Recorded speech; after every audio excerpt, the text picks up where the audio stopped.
Alright, hold up. Before you guys think I'm gonna do a redo on this particular thing, it is not a redo. I am gonna redo some other videos that caught my attention. However, this is more of an add-on, an extension, because my future videos that's gonna emphasize on a lot of things, especially the advanced things when it comes to how you go about affixing. This video is to enlighten you on these aspects and go more into details about the things that I already covered. Yes, if you want to, you can look in the upper right hand corner or in the description for my Affixing Playlist 101 and for the particular video that covers what is affixing, why you should affix. This is going to be more of, once again, the advanced and detailed version of why you would want to do it, and me giving personal stories here and there and give you guys a breakdown to how I see it when it comes to this function, this affixing dealio.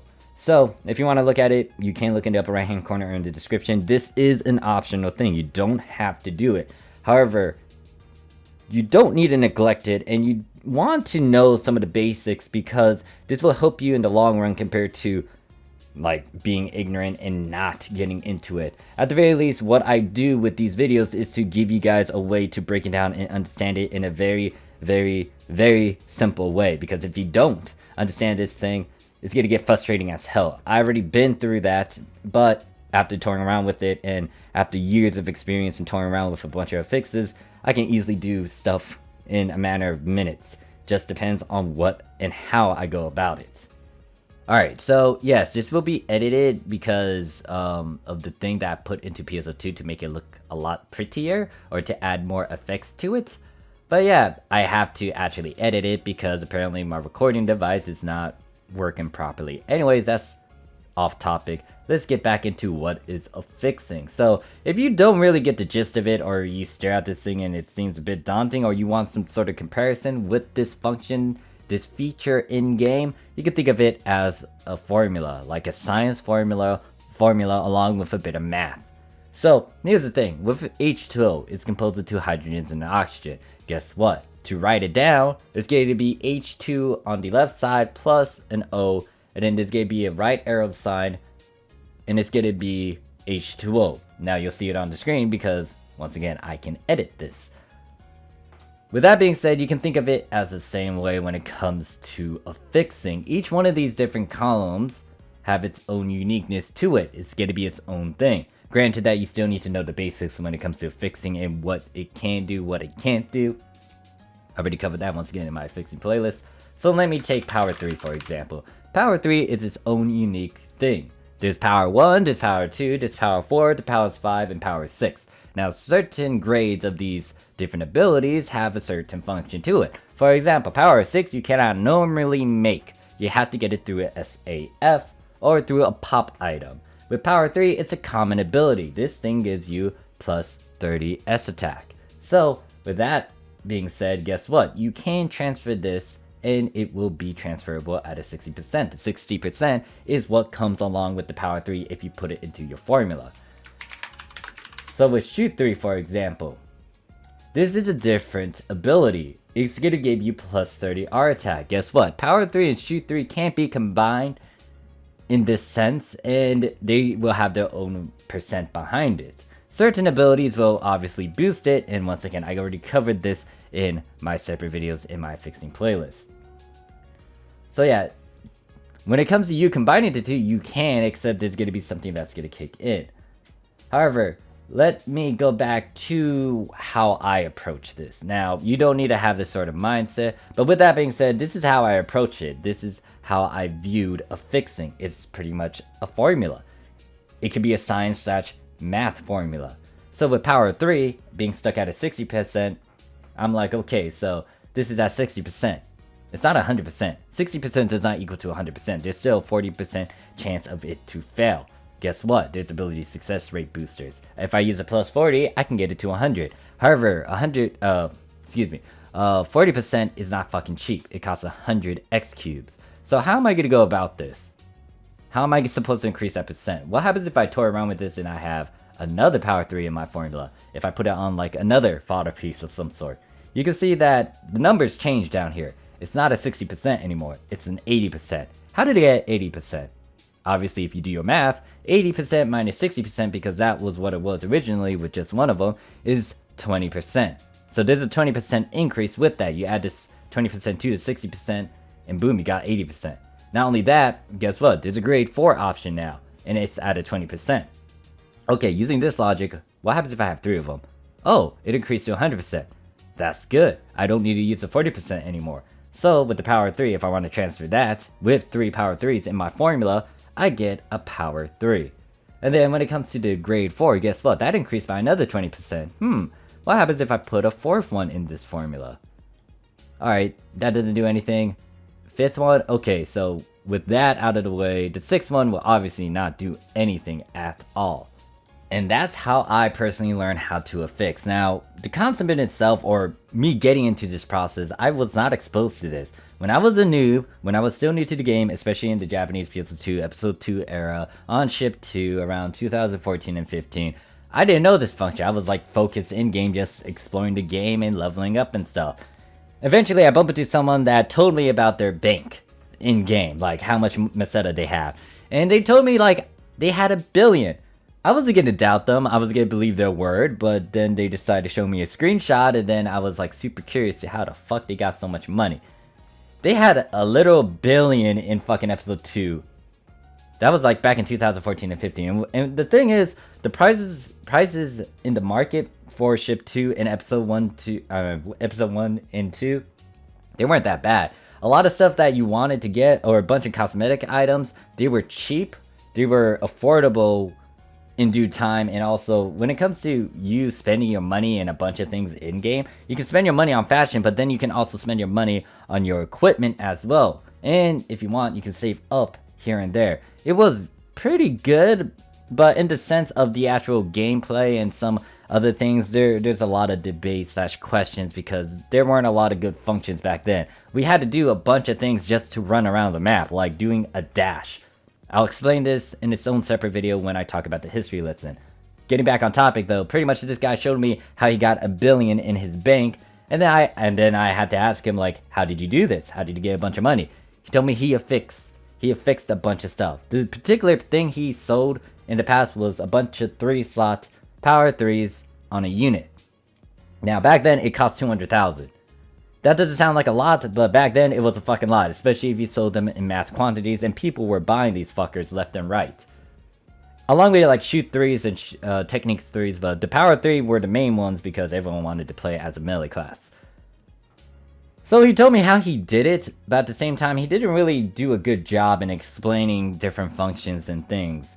He did slightly, but when you talk about fixes or how to go about it, it's better to see it visually than to talk about it, just because you'll understand how it is by seeing it. Even in a simulator, even though it's not the in-game real deal, a simulator is still able to simulate that same process. It's just that it's just a better way to do it without actually spending a bunch of resources in-game. This is why I tell anyone who wants to get into affixing, tamper around with Affix Simulator. That's how I taught myself, that's how I learned. Pretty much what happened with my friend, or with my acquaintance, he was trying to explain everything, but it didn't go well for him and me. So he just said, look, toy around with Affix Simulator, you'll understand it better. And guess what? I did. Back in my college days, when I was taking a bunch of notes in class and I had my laptop, one half of my screen would be a bunch of note-taking. The other half of the screen will be me touring around with Affix Simulator. Yes, I know I'm supposed to be quote-unquote paying attention to class, but hey, look, it's whatever. Not only that, the thing is, I was doing a bunch of actual things that helped me later on in life, because I took a bunch of marketing and HR classes and a bit of economics, and the notes I took led towards me using it for various things in-game for PSO2. I will make a separate video to how you want to go about marketing and the logic behind it, or the thinking process, I guess you can call it. Something like that, yeah. So yeah, my teacher didn't do a good job of explaining how to affix. I pretty much self-taught myself, and then what happened was I found him in-game, I talked to him, we were just, I was asking a bunch of questions to make sure that, I got everything down, he was confirming it. And then I tossed him a new formula at him, or like a new way to help him make power 3s. Especially out of 4-slot, I asked him like, hey look, does the soul actually help you with this?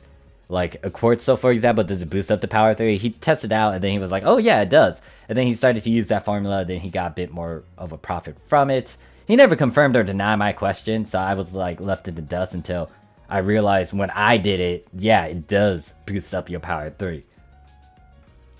But yeah, that was fun. Before I went into Affix Simulator though, I tried to find someone else in-game, like some of the pals that I hung out with, some of the people in the block that I was hanging out in. I asked them like, hey look, do you guys know how to explain affixing, or like, you know how to go about the way that this guy told me? And most of them kind of explained it, but it was hard for them to clarify things, and it didn't sound like they were 100% sure about this and this. So I went out of my way to teach myself and to figure it out myself, because once again, Affix Simulator is a good, handy tool. Shout out to those who made Affix Simulator. I think it's the same people who made the Tweaker, I guess. But still, shout out to you guys, because without this thing, I would be a fucking idiot when it comes to affixing. I got pissed off at myself when I realized how easy affixes are and what it was. Like, the moment I toyed around with Affix Simulator and I played around with the different abilities and the percentages, I was like, huh, this is like math. And if you're not a big fan of math and science, then I give you my highest regards, because affixing is going to be that monster you don't want to toy around with. But it shouldn't be that bad. I mean, you don't need to memorize a fucking formula, like an actual quadratic formula or Pythagorean theorem and all that shit. It's pretty straightforward with some of the concepts that I broke down, and once you get it, it's like, okay, yeah, this is what I need to know. This is how you want to go about it, etc, etc. But that's it when it comes to me using a Affix Simulator. You're not going to see this for the rest of the video as well. You can skip this part, but I will explain how you made Power 3s as a 3-slot unit. And note, I say make. He did not buy. Well, technically he did, but he worked his way from a 0-slot all the way up to a 3-slot. That in itself is annoying as fuck.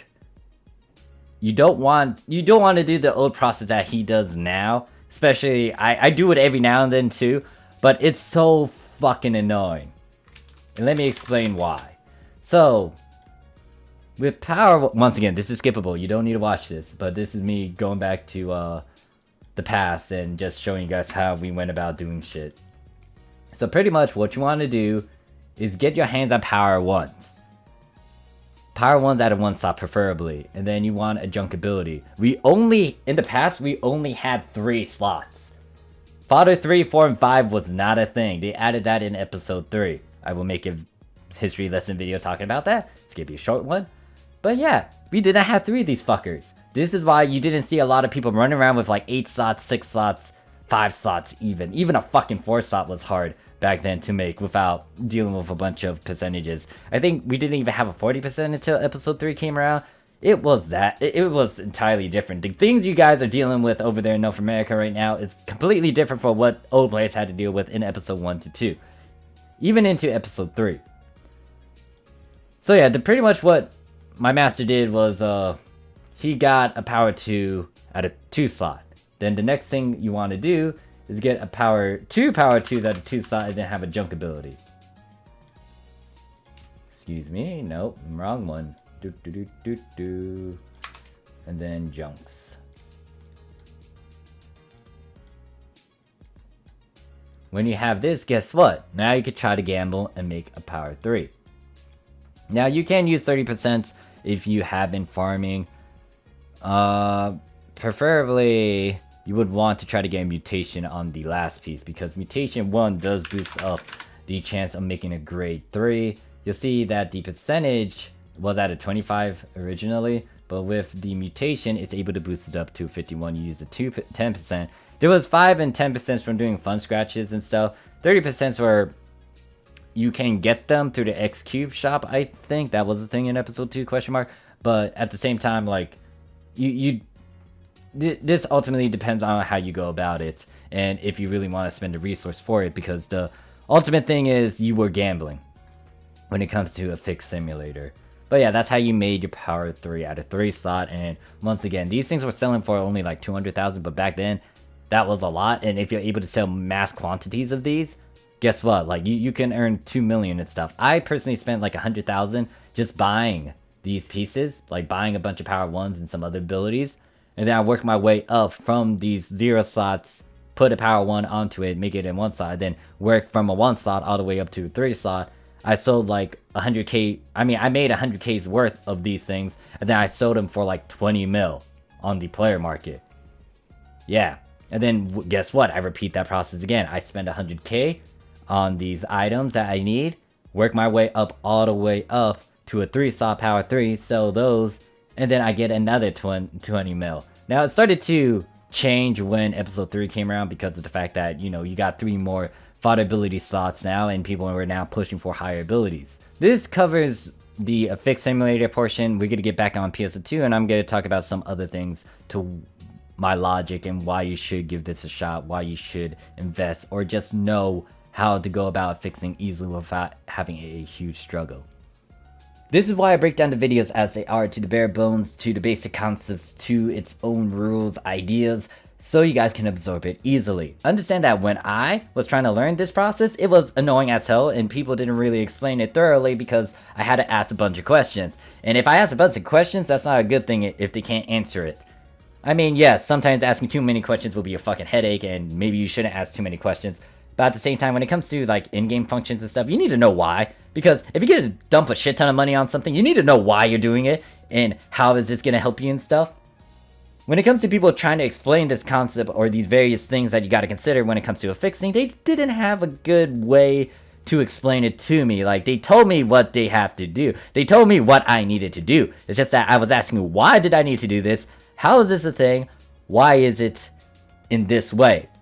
They couldn't explain that, so my master taught me Affix simulator, and that's how I was able to answer most of my own questions. Because it's already programmed into the game, and this is what happens when you do this, this, and this. I break it down in a way so you guys can understand it easily. If I didn't do such a thing, I don't know if you guys will be able to understand half the shit that I'm going to talk about. Because understand that the stuff that I'm talking about in my Affixing Playlist 101 shit is basic. I did not go into the advanced crap. And if you decide to watch my advanced videos one day whenever I make it and put it into that playlist, and you did not even watch the Affixing Playlist 101 shit, that thing is going to sound like a bunch of jargon and you are going to think I'm a fucking alien or some sort. I have not demonstrated how I go about affixing as much, or the hardcore manipulation shit. So yeah, that's why I'm breaking it down for you guys. Not only that, you can absorb it easily, and you can easily apply this to real life in terms of you trying to get into something like a degree or just doing basic math stuff. Did you know how to exactly do this as a young child? Did you know how to go about adding like 10,000, like 5 digits, 6 digits numbers together? Do you know how to carry over and stuff? Most likely you were taught step by step on how to do it, or you were given instructions to how to go about it, or you got some problems in practice and stuff that led up to the point where you can easily do that sort of addition. Same can be said with all the other types of math as well. And this can be applied once again to other things like you trying to go for a degree in like computer science, or being a dentist, being a nurse, being a doctor, being a lawyer. You had to go through different levels, different concepts, and you will get a breakdown so you can add on to that and then just build your way up to becoming whatever you are trying to do, or just to understand what you are trying to get yourself into. Affixing can be viewed like that, and this is why I'm breaking it down the way that it is, so you can easily absorb it. And this is why I break it down in such a way so you guys can, one, understand it, but secondly, because I don't need to combine these different ideas together. Yes, I can combine these various basic things together, basic concepts when it comes to affixing. However, some of these do not mix well. For example, when it comes to me talking about how to do the stuff in-game when it comes to affixes, when you go to Monica and Dudu, the technical side of things, I don't really need to talk about how you go about stacking abilities just yet, because when it comes to stacking abilities, there are several factors that could kick in. Understand that, you know, yes, you can stack abilities so you can get a higher percentage, but what's the maximum number to actually get the maximum percent? What are some abilities that can go above 3? What are some abilities that can actually increase the percent of the higher grade that you could go for? Did you know you can go for a higher grade by stacking these different abilities? If you couldn't answer half of those, then my video does cover those points. I break it down in a way, once again, to talk about all these various things, and I know that I might have left something out. Hopefully I didn't, but I'm not a fucking god when it comes to this craft. I'm good at it. Am I a pro at it? Maybe. Am I a god at it? Fuck no, I'm not no fucking god.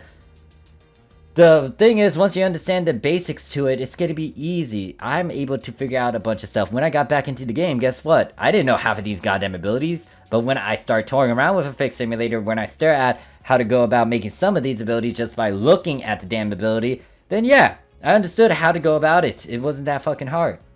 But this is because I have years of experience with this game. I started playing this game in 2014-15. I didn't get into a bunch of crafting until like later in like episode 2 in 2014 going into 2015. This is a craft that I decided to master. This is something that I decided to put a lot of work into, and it gives a lot of fucking benefits. Once again, I'll explain a bit more on the money side in a bit.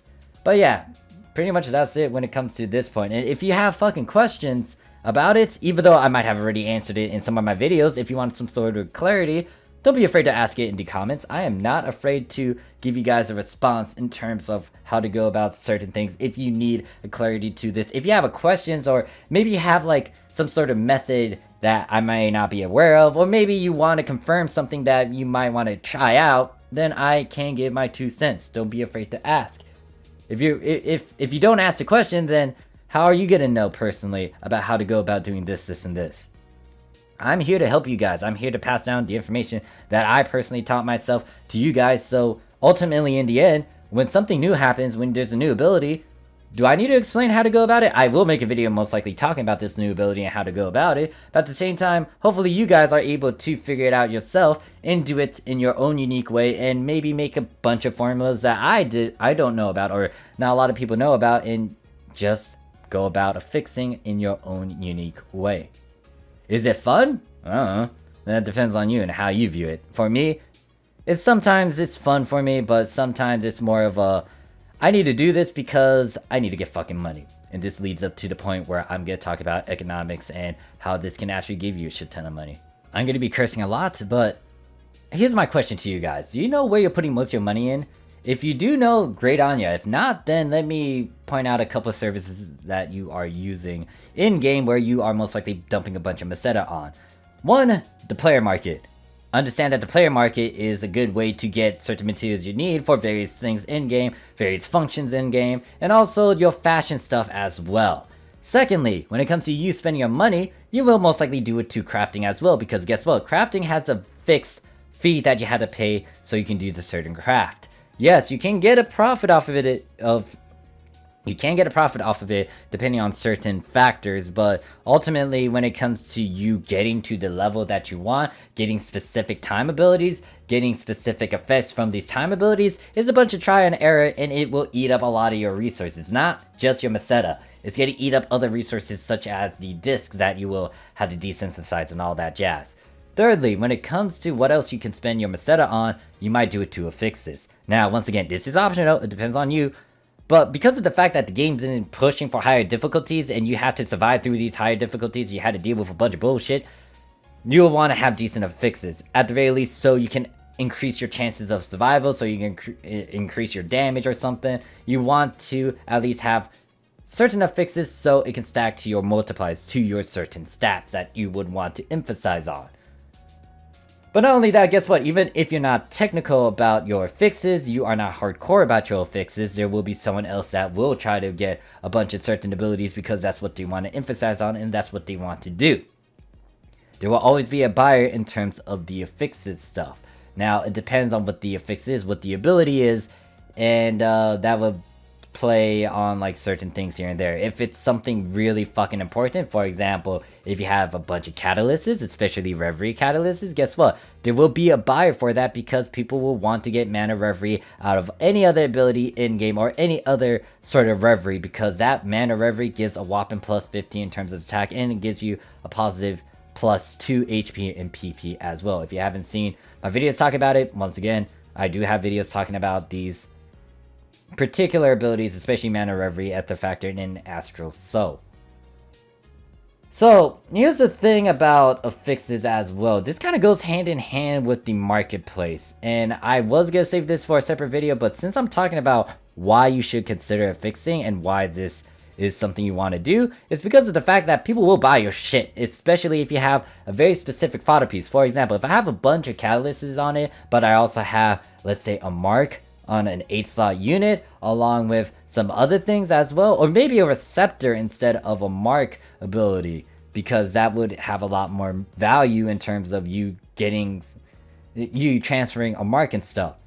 It's going to be costly. People will buy it because that's very specific. Now, will you get it immediately? You're going to have to play the waiting game on that, but when it comes to affixes, you will get a buyer because people want to affix their gear so they can do better in their performance. Now, there's a bunch of things you got to consider, especially in the fact that, are you selling unit affixes or are you selling weapon affixes and stuff? And not only that, it's also the question of, do you have certain abilities people may want? Yes, Power 3 is nice, but you don't see a lot of people over here in the Japanese PSO2 running around with that. They would want to go for a higher grade, so you might want to push for a higher grade. Once again, various factors that you got to consider, and I will break this down in separate videos. There's a bunch of videos that I still had to make covering some topics like how to go about marketing and stuff. But the thing is, you can get a profit off of this, and if you know how to farm for stuff, this is where you can save your money as well. Now, there are a couple videos that I have on my channel, especially one where I decided to actually buy a bunch of fodder pieces off the market so I can gamble, and this is something you gotta be aware of and something you need to be careful of, especially if you decide to go down this route. If you are a big gambler and if you're bad at it, or if you have an addiction to it, be careful when you do affixes. I want you guys to know how to go about it, to know the bare minimum, so you can use advantage of your knowledge to do this, this, and this. But at the same time, if you are a heavy gambler, be careful when you do this. Understand that the person who taught me how to go about affixing and who had 1 billion in their bank account in episode 2, he gambled a lot to the point where he became a broke motherfucker.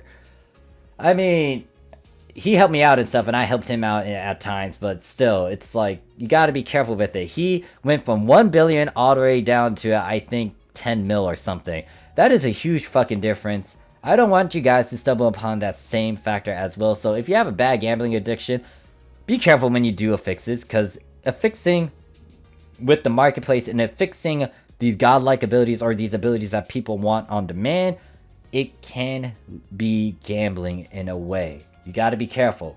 I'm saying this now because I don't want you guys to be surprised when you realize what you are doing in game.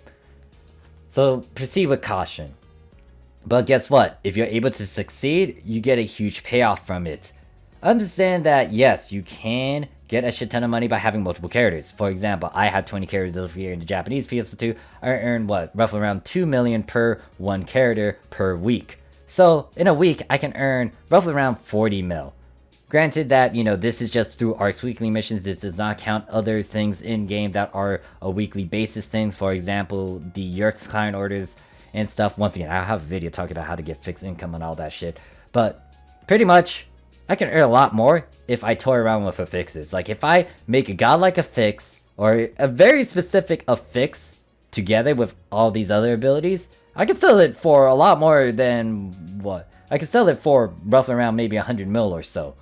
And guess what? That 100 mil is like 2, even 3 weeks worth of 20 of my damn characters. So if I just focus on affixing just by itself, and if I decide to go and buy stuff on the marketplace, and gamble with these certain abilities to make godlike affixes, then I can keep on earning a huge profit compared to going through 20 of my goddamn characters. That's what I did in the past, or I didn't really have 20 characters back in when I was getting back into the game in 2019, but I did do this sort of thing, so I didn't do my weekly time attacks and weekly extreme quests. It was a fucking nightmare. I am going to be making a video talk about that. History lesson for you guys as well. It's annoying. But in all honesty, like, yes, you can get a shit ton from selling your affixes, and there will always be a buyer, especially if you have really good abilities. Once again, different factors that will play a huge role into how you can sell your shit. Not only that, here's another thing that I tend to do. I farm for my shit. I farm for these reveries most of the time, and I farm for certain abilities that I know will sell. For example, Doom Breaks, I will stockpile on those motherfuckers, and guess what? I will combine them with reveries so I can sell it at a higher price, because maybe someone does not want to fucking make a reverie catalyst with a Doom Break 2 or a Doom Break 3. Guess what? I can sell them this fodder piece at a certain price to save them that hassle, and so they don't need to pull their hair out when they had to gamble with those damn percentages. I can sell that piece for like a shit ton depending on how many slots it has.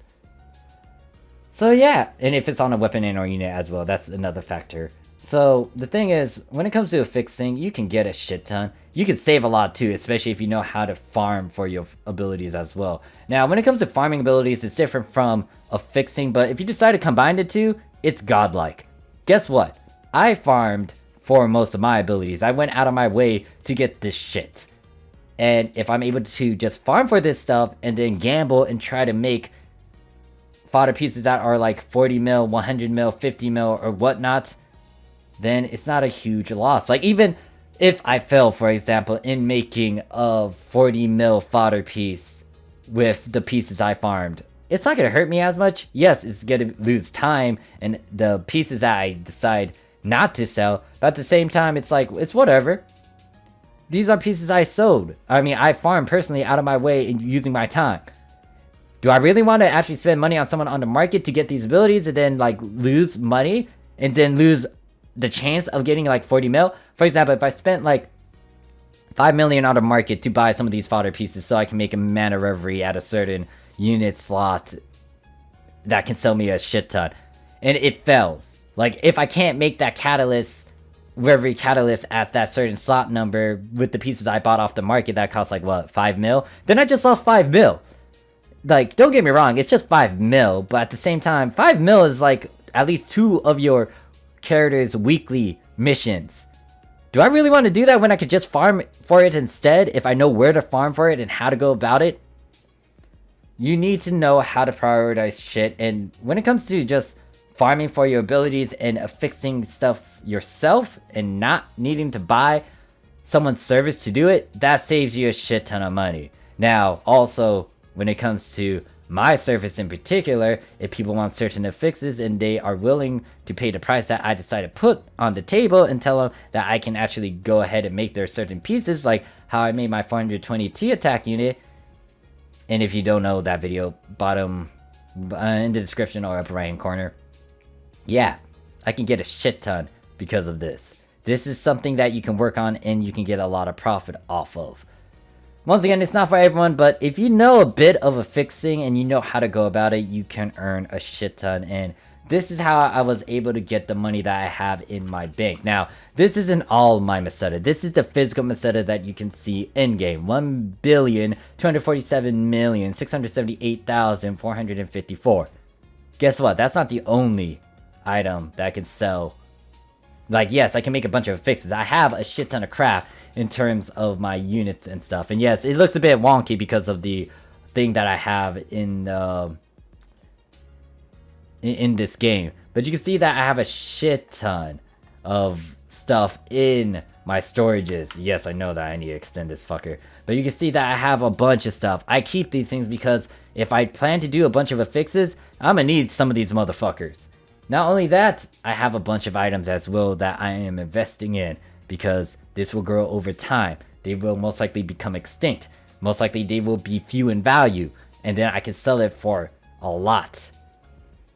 I'm not going to show the exact stuff for that thing, but pretty much the number you see in the storage is not all my money's worth.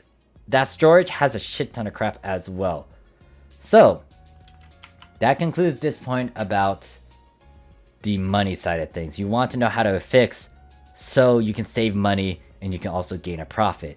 If you don't really know how to do this is gonna hurt you more than help you, because guess what? If someone knows how to affix, or they have a bunch of abilities that they decide to toy around with and gamble with, and they make something useful and sell it on the market for a lot, you might be a bit annoyed, jealous about it, and you know, you might be late to the game. you don't want to sit on your money and not do anything with it, but at the same time, you don't want to lose the chance of getting a bunch of money by not doing a certain function or service in-game. Yes, I have 1,200,000,000 and whatnot, but I should be putting a bunch of that money into investments, but I already did a bunch, and that's more of my, like, oh shit, this is my emergency money sort of thing. And you might be saying, Morph, that's a shit ton of money. What do you need this as emergency money for? I like having a bunch of money, okay? But the point is, you save money, you can get a lot of money. And that concludes this video. Now, I was going to go more into certain other points here and there, but the thing is, I want to help you guys out, at least understand how to tackle this thing. I don't want it to give you a fucking headache. I don't want this to be too difficult. I want you guys to get a huge benefit off of it. This is why I went into more extensive details about why you would want to do this and how you can view affixing and all that jazz, because you need to tackle this thing. This is going to be a thing. I don't know if it's going to carry over to NGS. PSO2 and NGS are going to be own separate entities. You might need to do a bunch of affixes still, and most likely these affixes might carry over to NGS, but in terms of doing some in-game service over there, it might be different. And once again, I compare like NGS to like PSO2 ES, because even though you can carry your equipment from PSO2 into PSO2 ES, the main factors to play PSO2 ES does not rely on your weapons and or gear. It does in a sense, but it's not like the ultimate factor to how you play PSO2 ES. The same can be viewed with NGS in a way. Until I get more information, or until they release more info about what's going to happen over there and the technical side of things and how they're going to do this and this, I'm going to keep my mouth shut about it. But yeah, when it comes to affixing, you just want to get into it so you can take advantage of these benefits. If you got any question, comment, concerns, put it down below. I'm going to end this video here because I already know that this video is going to be fucking long as hell. And I'm going to need to edit this motherfucker. It's going to take a while. So thank you guys for watching. I need to make the video talking about how to get ready for boost week, because that is extremely important. I need to release that before fucking... Actually, we don't have maintenance. I do need to mention that. But yeah, I'll see you guys in the next video. Peace.